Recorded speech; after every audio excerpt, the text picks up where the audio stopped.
పేగుల్లో మంట తగ్గించే top 3 drinks. కడుపులో వేడి మంట ఉన్నట్టు ఫీల్ అవుతుందా? ఇది పేగుల్లో మంట సంకేతం. ఇవి తాగితే చల్లదనంగా మీరు ఫీల్ అవుతారు.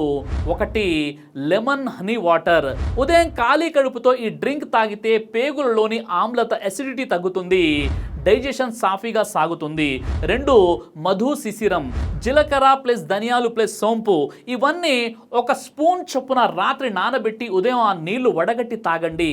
ఇది పేగుల్లోని మంటను చల్లబరిచే మెరాకిల్ డ్రింక్గా మారుతుంది. బాడీకి కూలింగ్, గ్యాస్ తగ్గుతుంది. ఇక 3వది తులసి అల్లం టీ. తులసి జింజర్ హెర్బల్ టీ. తులసి ఆకులు ప్లస్ అల్లం ముక్క 1 గ్లాస్ నీళ్లు మరిగించి వడగట్టి తాగితే ఇది అంతరాల ఇన్ఫ్లమేషన్ తగ్గిస్తుంది, జీర్ణశక్తి పెరుగుతుంది. ఈ 3 డ్రింక్స్ పేగుల్లోని వేడి, వాపు మంటలను తక్కువ చేసి చర్మం మరియు జీర్ణతను మెరుగుపరుస్తాయి. పేగుల మంటకు మందుల కంటే మందు లాంటి ఈ డ్రింక్స్ వాడండి. ఈ వీడియోని లైక్ చేసి షేర్ చేయండి.